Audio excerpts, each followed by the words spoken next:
Hello guys, welcome to my channel. आज हम suit की स्टिचिंग करेंगे। मैंने इसकी कटिंग की वीडियो भी अपलोड करके रखी है, तो अगर आपने नहीं देखी तो प्लीज़ जाकर देखना। और ये 2 इंच का निशान लगाया है चौड़ाई में और 5 इंच गहराई में। तो छोटी थी लड़की, मैंने सोचा छोटा सा ही नेक बनाऊंगी, ज़्यादा बड़ा नहीं बनाऊंगी, फिर तीरे ना नीचे को गिरते रहते हैं। तो बुकरम का नेक भी मैंने सोचा कि नहीं बनाऊंगी, फिर ना आगे ही ये कपड़ा बहुत ज़्यादा मोटा है और चुभेगा, तो मैंने लाइनिंग से ही नेक बना लेना है। मैंने आपके सामने कट किया था ना ये लाइनिंग का कपड़ा, तो इसके ऊपर ही नेक बना लेंगे साथ साथ ही।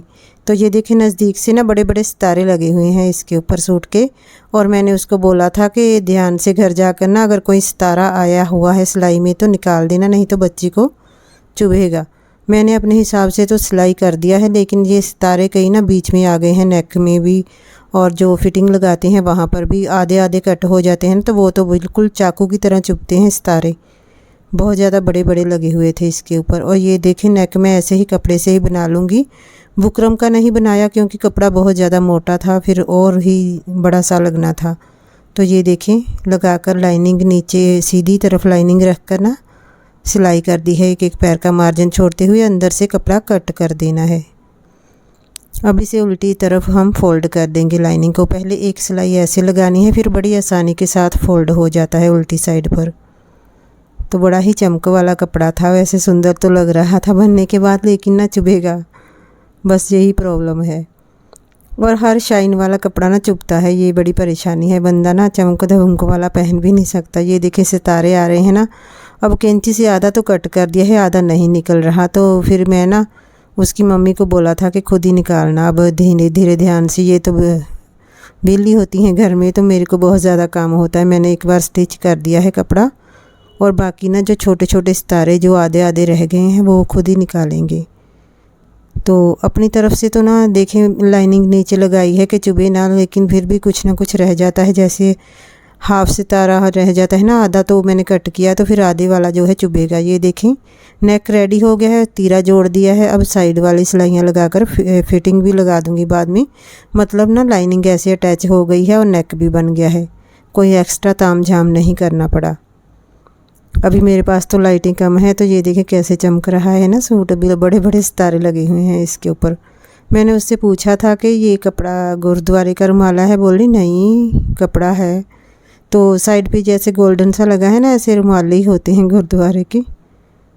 दोनों फिटिंग तीरे जोड़ दिए हैं, और ये फिटिंग वाली सिलाई के ऊपर सिलाई लगा दी है। मतलब लाइनिंग अटैच हो गई है फ्रंट के पल्ले के ऊपर। बैक साइड का तो सिंपल प्लेन ही है कपड़ा। सलवार भी मैंने साथ में ही स्टिच कर दी थी, तो मैंने वीडियो बनाई है, लेकिन थोड़ी सी लंबी हो गई है। तो देखते तो हैं नहीं कुछ भी कोई देखता नहीं ना, बहुत ज़्यादा मुझे मेहनत करनी पड़ती है वीडियो के लिए, इसीलिए मैं डालती नहीं आजकल। कभी कभी ही डालती हूँ, दिल नहीं करता है। मेहनत बहुत ज़्यादा करनी पड़ती है और व्यूज़ नहीं आते, इसलिए ना। ये बैक साइड का पल्ला है, इसके ऊपर उरे पट्टी लगाऊंगी क्योंकि ये तो पतला ही है कपड़ा। फ्रंट का बहुत ज़्यादा मोटा था, तो वो लाइनिंग के साथ ही मैंने नेक भी बना दिया है। ये देखिए उरे पट्टी कट कर ली है छोटी सी, 2-2.5 इंच ही था बैक साइड का नेक। चौड़ाई मैंने 2 इंच ही रखी थी। और ये 2 पट्टियाँ ली हैं, इनको अटैच कर लूँगी। देखें कोने एक दूसरे से उल्ट साइड पर रखने होते हैं, और ये पट्टी में तो फिर ना पट्टी लंबी हो जाती है आसानी से। अब एक एक पैर का मार्जिन छोड़ते हुए सिलाई लगा देनी है, और एक और सिलाई लगा कर ऊपर ये बैक साइड का नेक हमारा रेडी हो जाएगा। तो ये एक और सिलाई लगा रही हूँ, आधी ऊपर को, आधी अंदर को, आधी बाहर को करके ना रे पट्टी एक और सिलाई लगा दी है। अब एक्स्ट्रा कपड़ा कट कर देना है और तीरे जोड़ लेने हैं। तो ये कंप्लीट हो गई है सिलाई। अब हमने ये एक्स्ट्रा कपड़ा कट कर देना है, और अब हमने तीरे जोड़ लेने हैं। नेक दोनों ही बन गए, आगे का भी और पीछे का भी। तो ये देखें इसको सिलाई लगा देनी है, और ये पट्टी के पीछे रखकर नेक को सिलाई लगा देनी है, आधा आधा पैर का मार्जिन छोड़ते हुए दोनों साइड पर। जिस साइड पे फिटिंग लगाई थी ना, वो साइड अंदर चली गई है कपड़े की, क्योंकि इसका कोई उल्टा सीधा नहीं होता। लेकिन ये देखें हल्की हल्की दिखाई दे रही है, तो मैं इसी के ऊपर सिलाई लगा लूँगी। अब दोबारा से फिटिंग लगाने नहीं बैठूँगी नीचे। तो इसके ऊपर सिलाई लगाकर और एक सिलाई और लगा लेनी है, आधा इंच छोड़कर। दूसरी साइड पर भी ऐसे ही फिटिंग लगा लेंगे। तो ये देखें मतलब ना उनका जैसे 27 इंच आ रही थी, हिप मैंने 28 रखी है, और बस्ट थी इनकी 25-26 ही थी, ज़्यादा नहीं आ रही थी। मैंने अपनी तरफ से ना 2-2 इंच एक्स्ट्रा ही रखा था, फिर भी बोल रहे थे कि थोड़ा टाइट लग रहा है। तो फिर मैंने एक सिलाई उधेड़ कर थोड़ा सा खुला करके दिया था। बच्चों का नाप ना जितना भी जैसे हम ले लें उनमें से 2-2 इंच एक्स्ट्रा ही रखना पड़ता है, क्योंकि बड़े तो फिटिंग वाले सूट डालते हैं, बच्चे नहीं डालते। और ये देखें फ्रंट की मैंने ना कट नहीं की थी, जो एक्स्ट्रा कटिंग होती है ना वो कपड़ा बच गया है। दोनों साइड से कट कर देती हूँ सीधा करके सूट को। तो मुझे पहले ही कट कर लेना चाहिए था, लेकिन मैंने किया नहीं था। तो अब ये देखें, अभी हमने बाजू लगानी है इसकी। तो बाजू के ऊपर ना जो पट्टी बची थी ना इस कपड़े की, वो मैंने पहले से ही अटैच करके रखी है। और ये 6 इंच आ रहा था आर्म होल की गुलाई दोनों साइड की। बाजू में आपको सीधी करके दिखाऊंगी बाद में। ये 6 इंच का निशान लगाया है और मोरी मैंने 4 इंच ली थी। यहाँ से 4 इंच 4.5 इंच ले ली थी। खुली खुली बाजू का ही रिवाज है आजकल, तो मैंने थोड़ी खुली बना ली। लेकिन क्योंकि ना आगे की तरफ जो कपड़ा लगाया है वो भी चुभेगा, इसलिए टाइट बाजू नहीं बनाई है, खुली ही बनाई है। तो ये बाजू की फिटिंग हो गई है। अब इसको सीधी करके ना सूट के ऊपर अटैच कर देंगे। तो उन्होंने ना जो कपड़ा ख़रीदा है उसके ऊपर प्रिंट हुआ है, पता नहीं निकलेगा कहीं नहीं निकलेगा। और ये देखें बाजू हमारी कपड़ा लगा लिया था सूट का मैंने आगे की तरफ। अब इसे सूट के ऊपर अटैच कर देंगे। बाजू को सीधा कर लिया है, सूट हमारा उल्टा ही है। और मैंने ना बाजू के ऊपर आगे की काट नहीं डाली थी, छोटी ही है बच्ची, ज़्यादा काट क्या डालनी है। और ये देखिए गोल गोल घुमाते हुए हमने बाजू को अटैच कर देना है। सभी धागे वागे साथ साथ निकालते जाना है। बड़े बड़े धागे निकल रहे थे जो हमारा कपड़ा है ना चमक दमक वाला, वहाँ से। तो ये देखें बाजू अटैच हो गई है जल्दी जल्दी। 6 इंच तो है इसकी मोरी आर्म होल की गुलाई। तो ये हमारी बाजू अटैच हो गई है। आपको सीधी करके दिखाते हैं, बहुत ही सुंदर लग रही है। तो बिल्कुल अच्छे से स्टिच हो गई है, कोई वलछल नहीं आया। ये बाजू अटैच हो गई। अब दूसरी भी ऐसे ही अटैच कर लेंगे। बाजू अटैच करने के बाद सूट तो लगभग कंप्लीट हो गया। इसके बाद में हमने घेरा फोल्ड करना है। और ये बैक साइड का नेक है ना जो छोटा सा हमने बनाया था, वहाँ पर पक्की सिलाई लगा रही हूँ, क्योंकि मैंने सिलाइयाँ वाला ही बनाया है, मैंने तरपाई नहीं की किसी की भी।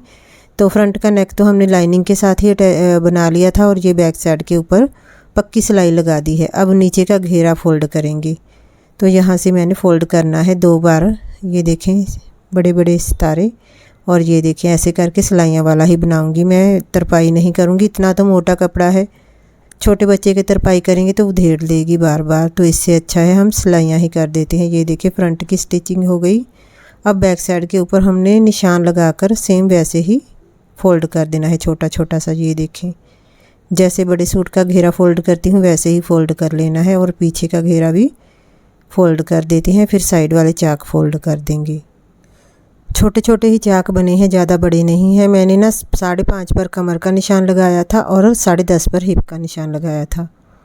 तो शायद मेरी ना ये डब्बी ख़राब है, बहुत ज़्यादा धागा तोड़ती है, नीचे का धागा बहुत ज़्यादा टूटता है। तो बहुत पुरानी भी हो गई है, नई लेकर आएंगे। जब जाते हैं ना बाज़ार तो कुछ ना कुछ रह ही जाता है सामान लाने के लिए। 3600 चीज़ें इकट्ठियाँ करके ना फिर सूट सिलता है। एक सूट के लिए कितना सामान इकट्ठा करना पड़ता है। और यहाँ से देखें 2-4 बार मैंने सिलाई लगा के ना पक्का कर दिया है, ताकि जब भी सूट निकलना शुरू होता है ना, उधड़ना शुरू होता है, तो ये चाक के पास से ही शुरू होता है। इसलिए यहाँ से मैंने 1-2 बार मशीन को मोड़कर 2 सिलाई लगा दी थी। थोड़ा सा कपड़ा बीच में आ गया था। तो ये देखें एक साइड का हो गया। अब दूसरी साइड का भी चाक फ़ोल्ड कर देंगे ऐसे ही। ये देखें तो बहुत ही सुंदर बन गया है सूट, तो छोटा सा क्यूट सा। ये देखें ये फ्रंट के ऊपर हमने लाइनिंग अटैच कर दी थी और बैक साइड का पल्ला ऐसे ही बना लिया था। उन्होंने ना ये फ्रंट का कपड़ा लिया था, किधर से कह रही थी किसी बुटीक से लेकर आई हूँ, और जो बाकी कपड़ा है वो उन्होंने ख़रीदा था। ये किसी के सूट से बोल रहे थे कि बच गया है, जिसने भी सिलवाया है सूट बस लूट ही है, उसको कैसे पहनेंगे इतना मोटा कपड़ा और वैसे भी चुभने वाला। इसकी ना चोली बहुत अच्छी लगेगी, जैसे लहंगा चोली होती है ना ऐसे कपड़े की। ये देखें कंप्लीट हो गया है सूट, आपको दिखाती हूँ मैं बाद में, एंड में भी मैंने अच्छे से दिखाया था। ये देखें बिल्कुल बराबर आ गई हैं चाक घेरा सब कुछ, और गला भी छोटा सा क्यूट सा, और ये बाजू हो गई हैं। तो सुंदर बन गया है सूट। तो अब हमने बनानी है धोती सलवार। तो ये धोती सलवार की हमने कटिंग की थी, और ये किनारी है ना जहाँ से चूनट शुरू करनी है, यहाँ से 2 इंच कट करना है। अगर कोई बड़े की सलवार हो तो फिर 4 इंच तक कट कर सकती हैं। ये 2 इंच का निशान लगाया है, इसको सीधा कट कर दिया है। अब दोनों पल्लों को अलग अलग कर लूँगी मैं, बाद में हम आसन जोड़ेंगे, पहले दोनों पल्लों को अलग कर देंगे। और ये देखें ये आसन वाली साइड है और ये साइड पर हमने कट किया है। इसको हमने सिलाई कर लेनी है। जहाँ पर कट किया था ना, ये देखें सीधी सिलाई कर ली है, छोटे बखिए के साथ पक्की वाली सिलाई कर ली है। अब इसको सीधा करना है और यहाँ से चूनट डालनी शुरू करेंगे जहाँ से सिलाई की है। ये देखें, पहले मैंने बॉक्स प्लेट डाली है एक, बाद में मैं एक साइड की चूनट डालने के बाद में दूसरी साइड की डालूंगी। ये देखें, ऐसे ना जब कट लगा लेते हैं तो कितनी अच्छी चूनट शुरू होती है। बहुत ही आसानी से बन गई थी ये वाली सलवार, क्योंकि पोंचे नहीं ना बनाने पड़े मुझे। और साइड ये फ्रंट में से ना मैंने थोड़ा सा कपड़ा छोड़ दिया था, लेकिन बाद में मुझे चूनट डालनी पड़ी थी। और ये देखें, एक साइड की हो गई है, अब दूसरी साइड की डालेंगे। और कैसे अच्छे से गोल गोल घूम रही है, धोती सलवार जैसी होती है। ये देखें, ये सलवार ना मुझे सिलाई वाली मैडम ने दूसरी तरह सिलाई सिखाई थी, तो अब ऐसे चल रही है। फिर मैंने वैसे बनाई, एक दो ही सिलाई की थी मैंने, ज़्यादा सलवारें नहीं बनाई थी, क्योंकि कोई कोई ही डिज़ाइनर कपड़े बनवाता है, ज़्यादातर प्लेन ही चलते हैं। ये देखें, एक साइड के हो गए। और यही कपड़ा अगर साटन का कपड़ा होता ना तो बहुत ही अच्छी चूनट ये आ रही थी। ये कॉटन है, अकड़ा हुआ कपड़ा है, वहीं पर टिक गया है, इतनी अच्छी नहीं दिखाई दे रही चूनटें। अगर जॉर्जेट का कपड़ा होता या फिर साटन का कपड़ा होता तो बहुत अच्छी लगती ये। ऐसे ही दूसरी तरफ भी मैंने सिलाई लगा ली है। जो 2 इंच कट किया था ना कपड़ा, ये देखें, इसको सीधा कर लिया है। तो अब यहाँ से चूनट डालनी शुरू कर देंगे, तो बहुत ही अच्छी तरह से घूमती है चूनट। अगर मैं साटन के सलवार की जैसे होएगा ना उसकी बनाऊंगी किसी की, तो फिर बहुत अच्छी लगेगी। खुद भी डालनी चाहिए, मैं डालती नहीं, तो नहीं तो अपने लिए ही बंदा बना लेता है। बहुत अच्छी लगती है धोती सलवार ना, बड़ी आसानी के साथ ये देखें बन जाती है। अगर कोई बड़ा हो ना तो फिर उसके म्यानी वाली बना ले, थोड़ी म्यानी डाल लेते हैं। तो ये देखें, बहुत ही अच्छी घूम रही थी ये चूनट सी। तो कपड़ा ये साटन का होता तो बहुत अच्छी लगती। किसी छोटे बच्चे की ना जॉर्जेट का कपड़ा या फिर साटन का कपड़ा लेकर बनाऊंगी, बहुत अच्छी लगेंगी ये। किसी छोटी बच्ची की बनाएंगे। ये कपड़ा कॉटन का था, इतनी अच्छी नहीं आई ग्रेस, तो फिर भी अच्छी लग रही है कि खड़ी खड़ी लग रही थी सलवार। ये देखें, दोनों पल्लों के ऊपर चूनट हो गई हैं हमारी। तो अब हमने इसकी आसन जोड़नी है, 2-3 बार सिलाइयाँ लगाकर आसन को पक्का कर देंगे। ये देखें, जो आसन कट की थी ना वहाँ पर सिलाई लगा रही हूँ मैं। सबसे पहले मैंने चूनट डाली है, फिर आसन को सिलाई लगा रही हूँ। तो दोनों तरफ 2-2 बार सिलाइयाँ लगाकर इसको पक्का कर देते हैं। जी, टेप से नाप लूँगी मैं कितनी बन रही है, तो उसी हिसाब से हमने बेल्ट अटैच करनी है। तो सेंटर से ही छोड़ना चाहिए, अगर छोड़ना है कपड़ा तो साइड पर तो चूनट आनी चाहिए सभी तरफ। लेकिन ये बड़ा था ज़्यादा, तो बेल्ट छोटी थी हमारी, तो मैंने जो सेंटर में छोड़ा था ना प्लेन कपड़ा, वहाँ पर भी चूनट डाल दी थी। नापा था मैंने, 2-2.5 इंच एक्स्ट्रा था, तो फिर बाद में ना मैंने बेल्ट को भी नाप लिया था। तो बेल्ट थी छोटी और ये थी बड़ी, तो ये जो साइड पे कपड़ा बचा है ना वहाँ पर एक एक चूनट और डालकर पूरी ही मैंने कवर कर दी है चूनट से। मुझे लगा था कि बेल्ट बड़ी होगी, इसलिए मैंने थोड़ा थोड़ा सा छोड़ा था, लेकिन बाद में ना एक एक चूनट ही डली थी सभी तरफ। ये देखें, एक इधर और एक दूसरी साइड पर डालकर चूनट मैंने पूरा ही कवर कर दिया था, तो बड़ी सोहनी गोल मोल बन गई थी। ये देखें, पूरे के ऊपर चूनट आ गई हैं। तो अब हमने नापना है, तो बिल्कुल बराबर आ रहा था, जितनी हमारी बेल्ट है उतना ही था। तो अब बेल्ट अटैच करनी है इसके ऊपर। तो कितना सुंदर लग रहा है, जब पहना होगा ना तो बहुत अच्छी आएगी इसकी ग्रेस। तो लास्टिक हमने कमर के अकॉर्डिंग लेनी है, कमर जैसे थी तो उससे मैंने 7 इंच कम ली है लास्टिक, क्योंकि ना ये लास्टिक बहुत ज़्यादा खुल जाती है। इस बार किसी और दुकान से लेकर आऊँगी, ये अच्छी नहीं निकली लास्टिक। तो दोनों साइड से बेल्ट को लगानी है सिलाई, और इसके अंदर ना लास्टिक डालने के बाद ही अटैच करूँगी। अगर पहले ही ऐसे अटैच करके बाद में लास्टिक डालेंगे ना तो भारी हो जाती है सलवार, तो मुश्किल हो जाता है। सबसे पहले इसमें लास्टिक डाल दूँगी इस तरह से। गोलाई में पहले मैंने स्टिच कर ली है, कमर से 5 इंच कम लेकर, और यहाँ से सिलाई लगा देनी है। ये देखें, यहाँ से अटैच कर देना है, बिल्कुल किनारे किनारे के ऊपर सिलाई लगानी है, और जो लास्टिक है ना उसके ऊपर सिलाई नहीं आनी चाहिए। बड़ी हो गई है क्योंकि पूरा ही सूट स्टिच किया है, और ये भी मैंने कांट छांट कर की है। तो सूट पूरा सिलाई करने में ना 1.5 घंटा लग गया था। और ऐसे खींच खींच कर ना सभी चूनट एक जैसी कर लेनी है। ये देखिए, लास्टिक के अंदर बिल्कुल बराबर हो गई। अब ना इसको सेंटर से पकड़कर एक एक कट लगा लेना है दोनों साइड पे, किनारे के ऊपर। दूसरा साइड पर भी कट लगा लेंगे, ये सिलाई को सिलाई बराबर रखते हुए एक कट लगा लेना है, मतलब चारों कोने के ऊपर हमारे निशान होने चाहिए।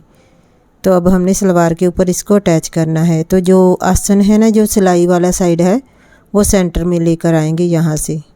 तो जो कट लगाया है वो किनारे के ऊपर आएगा, जहाँ से हमने चूनट शुरू की थी सिलाई लगाने के बाद। जो सिलाई लगाई थी ना 2 इंच कट करके, वहाँ पर वो वाला कट आना चाहिए। और ये देखें बिल्कुल सही आ गया था, क्योंकि मैंने इंची टेप से पहले ही नाप लिया था ना। तो ये बिल्कुल कट के ऊपर आना चाहिए जो सिलाई है हमारी। ये देखें बिल्कुल अच्छे से आ गई है सेट। और ऐसे ही गोल गोल घुमाते हुए ना बड़ी आसानी के साथ बेल्ट अटैच हो जाएगी। छोटे बच्चे की सलवार थी, बड़ी ही क्यूट, तो आसानी से बन गई थी। और ये देखें आसन को आसन बिल्कुल सीधी आनी चाहिए दोनों तरफ। और ये सलवार का फ़ायदा है, जिस साइड से मर्जी पहनी जाओ, आगे पीछे का कोई झंझट नहीं होता। और ये देखें बिल्कुल जो हमने कट लगाए थे ना बिल्कुल बराबर ही आ रही हैं, और सिलाई भी सिलाई के बराबर आ रही है। तो बिल्कुल थोड़ा सा ढीला छोड़ लेते हैं उसको, चूनट को ज़्यादा थी तो मैंने थोड़ा सा ढीला हाथ छोड़कर वो नीचे के और इसको कस के पकड़ लिया था। और ये हमारी बेल्ट हो गई है अटैच। अब हमने पोंचे देखने हैं, इसके 6 इंच बनाए थे मैंने। ये देखें बेल्ट बनने के बाद ये देखें सलवार की शेप। और एक सिलाई इसके ऊपर ज़रूर लगानी चाहिए, नहीं तो ना लास्टिक घूम जाती है तो फिर टेढ़ी मेढ़ी लगती है, ख़राब लगती है। तो दोनों साइड से खींचकर ही लास्टिक के ऊपर सिलाई लगानी चाहिए। अब हमने पोंचे का निशान लगा के रखा है। कोने से लेकर ना 6 इंच का निशान लगाया था मैंने, 6 इंच रखा था, लेकिन ना बाद में उसको थोड़ा टाइट लग रहा था तो मैंने फिर बाद में खोलकर थोड़ी सी सिलाई ऊपर को कर दी थी। ये देखें 6 इंच पर निशान लगाया था मैंने, और यहाँ से सिलाई शुरू कर लेनी है। पर ये गलत बात है, पहले से पोंचा मोड़ना चाहिए फिर बाद में सिलाई करनी चाहिए। मैंने भी पहली बार ही बनाई है ऐसी सलवार। पहले मैंने जो बनाई थी ना धोती सलवार, उसके पोंचे थे, तो इनको ऐसे पोंचे नहीं चाहिए थे, ऐसे कोने वाले पोंचे चाहिए थे, इसलिए ये सलवार मैं पहली बार ही बना रही हूँ। मैं 6 इंच का निशान लगा लूँगी कोने से लेकर, तो वहाँ तक सिलाई लेकर आऊँगी। और बाद में मैंने इसको फ़ोल्ड किया था कपड़े को। आप पहले फ़ोल्ड करें, फिर बड़ी आसानी हो जाती है। तो ये 2 बार सिलाई लगा लेंगे, एक और सिलाई लगा दूँगी मैं। सभी सिलाइयाँ मैंने डबल डबल की हैं ताकि पक्का काम हो जाए, बार बार ना निकले सिलाइयाँ। और यहाँ से पक्का कर दिया है। तो अब हमने जो कपड़ा है ना उसको फ़ोल्ड करना है। थोड़ी मुश्किल आई थी मुझे फ़ोल्ड करने के लिए, इसलिए बोल रही हूँ कि पहले से ही फ़ोल्ड करके रखना चाहिए पोंचे का कपड़ा। मुझे लगा था कि आसानी से हो जाएगा, लेकिन ये बंद है ना तो बड़ी औखी से फ़ोल्ड किया था मैंने, बारीक बारीक सा फ़ोल्ड करना है। तो कि ऊपर से सिलाई शुरू करूँगी तो आसानी से बन जाएगा, लेकिन नहीं सेट आ रहा था। फिर मैंने नीचे से सिलाई लगानी शुरू की तो बड़ी आसानी के साथ हो गया। तो आप ना पहले ये वाला मोड़ लें, बाद में फ़िटिंग लगाएं तो बड़ी आसानी हो जाएगी। प्रैक्टिस हो जाती है ना तो फिर ऐसे कपड़े कभी कभी आते हैं तो मुझे भी दिक्कत आती है। ये देखिए बन गया है एक पोंचा, दूसरा भी बनाएंगे। तो नीचे से फ़ोल्ड करना शुरू करना है ये बारीक सा। ये देखें सिलाई लगानी, एक साइड पर लगाने के बाद हम दूसरी साइड पर भी सिलाई लगा लेंगे तो बड़ी आसानी के साथ बन जाता है।